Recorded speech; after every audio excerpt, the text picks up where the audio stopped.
So the lift control fork lever knobs have arrived. I've one fitted. So all I did was I picked out a nice washer to go behind there. That'll help it get a grip. So one is fitted.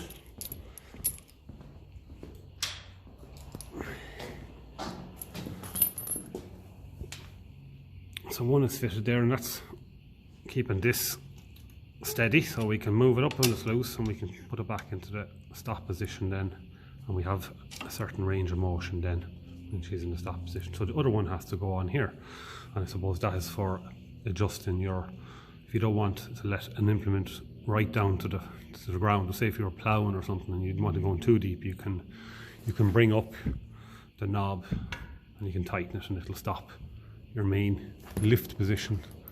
So that's what I had made myself, just to keep things together. So I'm going to go and fit on the new part now. Now, as you see, there's a bit of a square kind of a shape on it there, and that goes into that slot then, and it stops it from turning. For the other one on the front here, it doesn't actually need that square. So what I'm going to do is I'm actually going to take it off now, and I'm going to actually try and find a bolt that will go through that and put a washer, because it's just, there's no separate parts. You can't get the proper one for there from what I can see new, and most of them are later ones for the 35 that are actually plastic.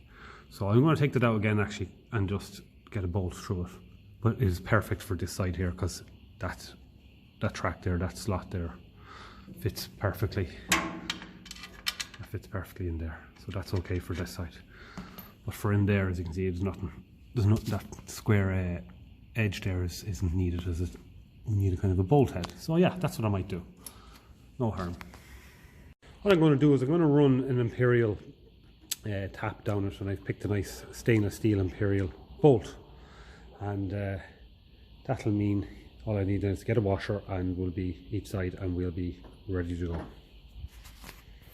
So now what we have is a bolt head, bolt going through there, and a bit of rubber then, and that should be a far neater job. And again, if you look at this side, if I get it to zoom in or get it to focus, there's not too much of that bolt sticking out, and we don't need too much. It doesn't need to actually come through there. It's not as if it's holding vital parts together.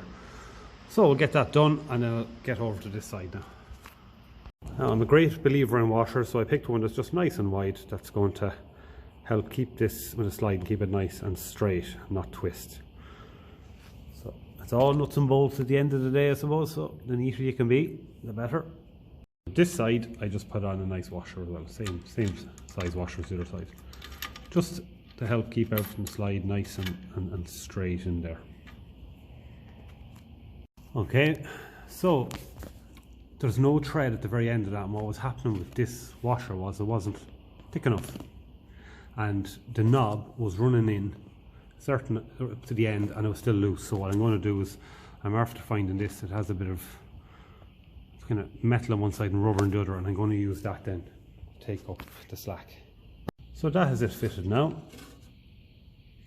and there's also another adjuster here, and this seems to be very, when you put that down, it's right down to the bottom. So if you were ploughing, we'll say, and you wanted it just to be a little bit up from the ground, or a tilling or wherever, you could set this one and just leave it there. So that's done. So what I'm going to do now, since I'm not ploughing or tilling at the very moment, I'll leave it down there, and that other one there is in place. So two very small little parts, not vital to the running at all, but some points to note what are, I can't seem to find the other part. We'll say, so I have the original bolt that came out of the other side that doesn't need this square head on the back of it. This is the coach bolt. So it looks to me like there's actually a square in that. Strange enough, I didn't see a square in the hole. That's just a little bit tatty looking for reusing, but that does give you an idea, you know, of what it looked like from the factory originally, whereas the new ones are only these style, and as you see from over there, that is designed to go in the slot. So, and then of course the threads, and these actually are an imperial thread, so if I wanted I could just cut them down a little bit further if I didn't want to take out the slack with washers. So they're just two little points, I suppose, that anyone who's going buying these parts will just have to address at some point. We're just giving her a cold start there.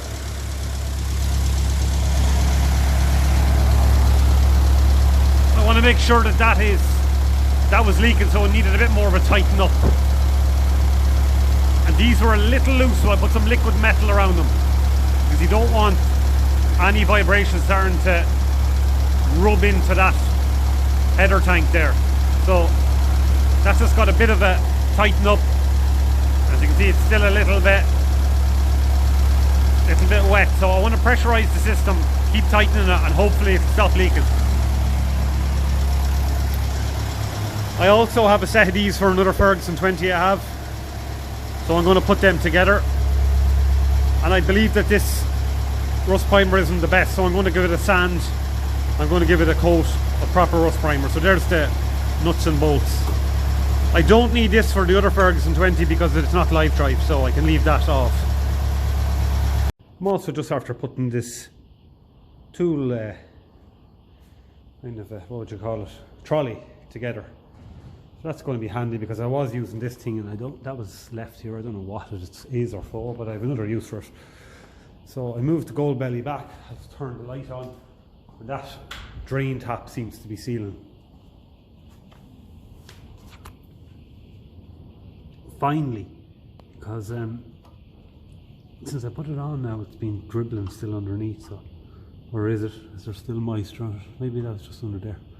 Not worried about that. I was up here, it was actually the threads themselves were just it needed a fair tighten to actually seal, and I didn't really want to tighten it anymore, so I'll keep an eye on that. But no, I think that job is done, because I did fill a gallon of antifreeze into it, and I'd sooner keep it in there. So I'll keep an eye on that and see how I get on.